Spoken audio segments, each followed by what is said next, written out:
2024 June 9 മുതൽ June 15 വരെ, അതായത് മലയാള മാസം 1199 ആണ്ട്, ഇടവം 26 മുതൽ മിഥുനം 1 വരെയുള്ള വാരഫലമാണ് പറയാൻ പോകുന്നത്.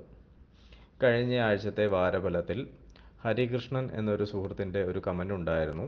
അതായത് അതിന് മുൻപത്തെ ആഴ്ച ആളിന് നമ്മൾ സ്ഥാനപ്രാപ്തി പ്രവചിച്ചിരുന്നു. അദ്ദേഹത്തിന് ഉദ്യോഗ കയറ്റമുണ്ടായ വിവരം അദ്ദേഹം നമ്മളെ അറിയിച്ചു. വളരെ സന്തോഷമുണ്ട്. ഇങ്ങനെയുള്ള പ്രതികരണങ്ങൾ നമുക്ക് കൂടുതൽ ഊർജ്ജമേകുന്നവയാണ്. ഇതുപോലെയുള്ള കാര്യങ്ങൾ എന്തായിക്കോട്ടെ, ഇങ്ങനെയുള്ള നിങ്ങളുടെ കാര്യങ്ങൾ ഞങ്ങളെ അറിയിക്കുന്നത് ഞങ്ങൾക്ക് വളരെ സന്തോഷമാണ്. പിന്നെ നിങ്ങൾക്ക് ജ്യോതിഷ സംബന്ധമായുള്ള എന്തെങ്കിലും സംശയങ്ങളുണ്ടെങ്കിൽ അതും കമൻറ്റുകളായി രേഖപ്പെടുത്താവുന്നതാണ്. തുടർന്നുള്ള പരിപാടികളിൽ നമ്മൾ ആ ചോദ്യങ്ങളുടെ ഉത്തരങ്ങളും കൂടി ഉൾപ്പെടുത്താൻ ശ്രമിക്കുന്നതാണ്. ആദ്യമായി നമുക്ക് മേടക്കൂറിൻ്റെ ഫലങ്ങൾ നോക്കാം. അശ്വതി, ഭരണി, കാർത്തികയുടെ ആദ്യപാദം എന്നിവയാണ് മേടക്കൂറിലുള്ളത്. മേടക്കൂറിൽ ജനിച്ചവർ പൊതുവെ ചുവന്ന കണ്ണുകളോട് കൂടിയവരായിരിക്കും. ചൂടുള്ളതും ലഘുവുമായ ഭക്ഷണം ഇഷ്ടപ്പെടുന്നവരായിരിക്കും ഇവർ സ്ത്രീകൾക്ക് പ്രിയപ്പെട്ടവരും വളരെ കാലം നിൽക്കാത്ത ധനത്തോടു കൂടിയവരുമായിരിക്കും. ഇവർക്ക് ഈ ആഴ്ച കാര്യവിജയവും അംഗീകാരവും ഉണ്ടാകും. ശുഭകാര്യങ്ങൾക്കായി ധനം വ്യയം ചെയ്യേണ്ടി വരും.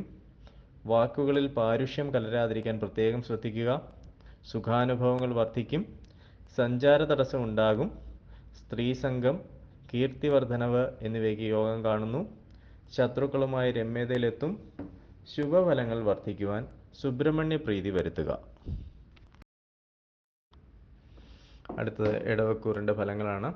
കാർത്തിക അവസാനത്തെ 3 പാദങ്ങൾ, രോഹിണി, മകയിരം ആദ്യത്തെ പകുതി എന്നിവയാണ് ഇടവക്കൂറിലുള്ളത്. ഇടവക്കൂറുകാർ പൊതുവെ ഗാംഭീര്യം, സൗന്ദര്യം, വിശാലമായ മുഖം, പ്രത്യേകതയുള്ള നടത്തം എന്നിവ ഉള്ളവരായിരിക്കും. പൊതുവെ കപപ്രകൃതിക്കാരായിരിക്കും ഇവർ. സൗഭാഗ്യം, ക്ഷമ, വർദ്ധിച്ച കോപം എന്നിവയും ഉണ്ടായിരിക്കും.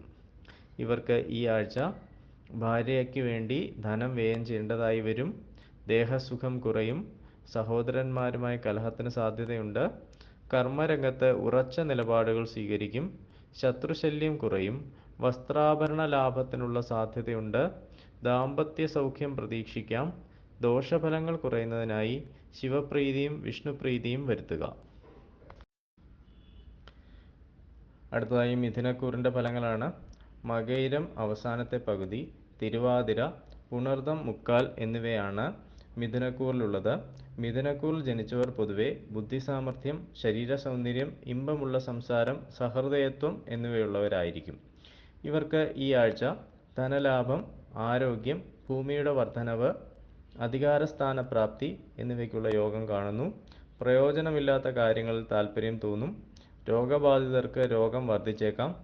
ചെലവ് അധികരിക്കും. ഇഷ്ടഭക്ഷണസിദ്ധി, കാര്യവിജയം, ഭയം എന്നിവയ്ക്കുള്ള സാധ്യതയുണ്ട്. കർമ്മതടസ്സം, താൽപ്പര്യക്കുറവ് എന്നിവ അനുഭവപ്പെടാം. ദോഷഫലങ്ങൾ കുറയ്ക്കാൻ ശിവഭഗവാന് ക്ഷീരധാര, മഹാവിഷ്ണു ക്ഷേത്രത്തിൽ പാൽപ്പായസം, പുഷ്പാഞ്ജലി എന്നിവ നടത്തുക. അടുത്തത് കർക്കിടകക്കൂറിൻ്റെ ഫലങ്ങളാണ്.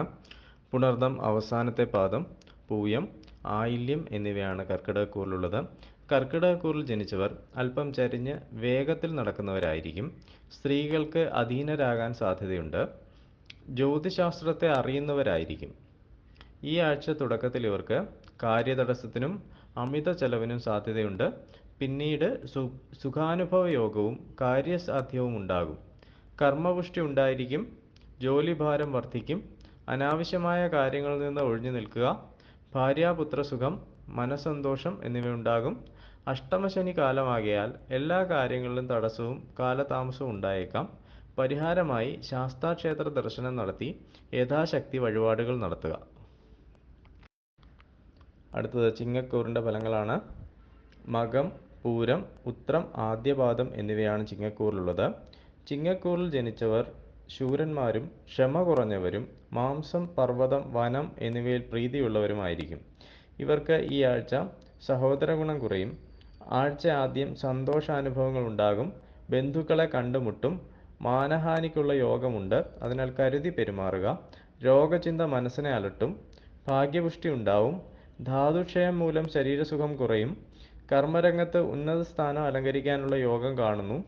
ശത്രുനാശത്തിനും ധനവർദ്ധനവിനും കളത്രസുഖത്തിനും യോഗമുണ്ട്. ദോഷഫലങ്ങൾ കുറയുന്നതിനായി ശാസ്താഭജനവും മഹാവിഷ്ണു ഭജനവും നടത്തുക. അടുത്തത് കന്നിക്കൂറിൻ്റെ ഫലങ്ങളാണ്.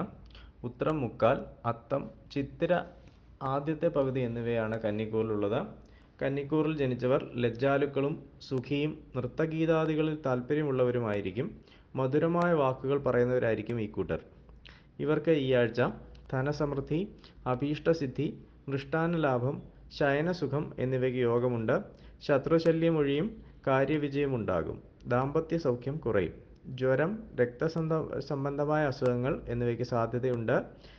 ധനലാഭവും ഭാര്യാപുത്ര സുഖവും സിദ്ധിക്കും. ദോഷപരിഹാരാർത്ഥം സുബ്രഹ്മണ്യ സ്വാമിക്ക് നെയ്വിളക്ക്, നാരങ്ങാമാല എന്നിവ സമർപ്പിക്കുക. അടുത്തത് തുലാക്കൂറിൻ്റെ ഫലങ്ങളാണ്. ചിത്തിര അവസാനത്തെ പകുതി, ചോതി, വിശാഖം മുക്കാൽ എന്നിവയാണ് തുലാക്കൂറിലുള്ളത്. തുലാ രാശിയിൽ ജനിച്ചവർ ദേവന്മാരെയും ബ്രാഹ്മണന്മാരെയും പൂജിക്കാൻ താല്പര്യമുള്ളവരായിരിക്കും. ബന്ധുക്കൾക്ക് ഉപകാരം ചെയ്യുമെങ്കിലും അവരാൽ ഉപേക്ഷിക്കപ്പെടാൻ ഈ കൂട്ടർക്ക് സാധ്യതയുണ്ട്. ഇവർക്ക് ഈ ആഴ്ച ദ്രവ്യത്തിനും ബുദ്ധിക്കും ക്ഷയമുണ്ടായേക്കാം. ശത്രുശല്യം കുറയും. ഭാര്യാകലഹം ഒത്തുതീർപ്പിലെത്തിക്കും. അകാരണമായി കലഹത്തിലേർപ്പെടും. ദുഃഖങ്ങൾ അധികരിക്കും. തൊഴിൽ പുരോഗതി, ബന്ധുസമാഗമം, അമിതമായ ചെലവ് എന്നിവയ്ക്ക് സാധ്യത കാണുന്നു. ദോഷപരിഹാരാർത്ഥം ശിവക്ഷേത്രം, മഹാവിഷ്ണു ക്ഷേത്രം എന്നിവിടങ്ങളിൽ ദർശനം നടത്തി യഥാശക്തി വഴിപാടുകൾ നടത്തുക. അടുത്തത് വൃശ്ചികക്കൂറിൻ്റെ ഫലങ്ങളാണ്. വിശാഖം അവസാന പാദം, അനിഴം, തൃക്കേട്ട എന്നിവയാണ് വൃശ്ചികക്കൂറിലുള്ളത്. ഇവർ പൊതുവെ മാതാപിതാക്കളോടും ഗുരുജനങ്ങളോടും വേർപെട്ടവരായിരിക്കും. കണ്ണിനും മുഖത്തിനും വലിപ്പമുണ്ടാകും. ഇവർക്ക് 4-ൽ ശനി സഞ്ചരിക്കുന്ന കാലമാകയാൽ സുഖാനുഭവങ്ങൾ കുറയും. കലഹത്തിന് സാധ്യതയുണ്ട്, അതിനാൽ കരുതി പെരുമാറുക. സ്വർണലാഭം ഉണ്ടാകും. രോഗങ്ങൾ ശമിക്കും. രക്തസമ്മർദ്ദ രോഗമുള്ളവർ ശ്രദ്ധിക്കേണ്ടതാണ്.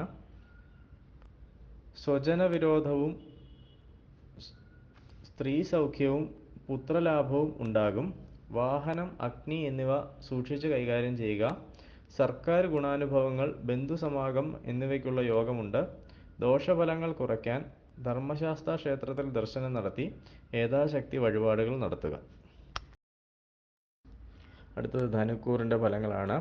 മൂലം, പൂരാടം, ഉത്രാടം ആദ്യത്തെ പാദം എന്നിവയാണ് ധനുക്കൂറിലുള്ളത്. ഇവർ പൊതുവെ പിതാവിൽ നിന്ന് ലഭിക്കപ്പെട്ട തനതോടു കൂടിയവരായിരിക്കും. ബലവാനും വാക്സാമർഥ്യമുള്ളവരുമായിരിക്കും. ഇവർക്ക് ഈ ആഴ്ച സ്ഥാനപ്രാപ്തി, നാൽക്കാലി വർധനവ്, ആരോഗ്യവർധനവ് എന്നിവയുണ്ടാകും. കുടുംബസൗഖ്യം കുറയും. ദുർബുദ്ധി ഉണരും. സന്താനങ്ങൾക്ക് അരിഷ്ടതയ്ക്ക് സാധ്യതയുണ്ട്. ഭാഗ്യവർധനവ് ഉണ്ടാകും. അനുഭവഗുണം കുറയും. സമ്മാനലാഭവും ശയനസുഖവും ഉണ്ടാകും. ആയുധം കൈകാര്യം ചെയ്യുമ്പോൾ വളരെ സൂക്ഷിക്കുക. ദോഷഫലങ്ങൾ കുറയുന്നതിനായി മഹാവിഷ്ണു പ്രീതിയും സുബ്രഹ്മണ്യ പ്രീതിയും വരുത്തുക. അടുത്തത് മകരക്കൂറിൻ്റെ ഫലങ്ങളാണ്.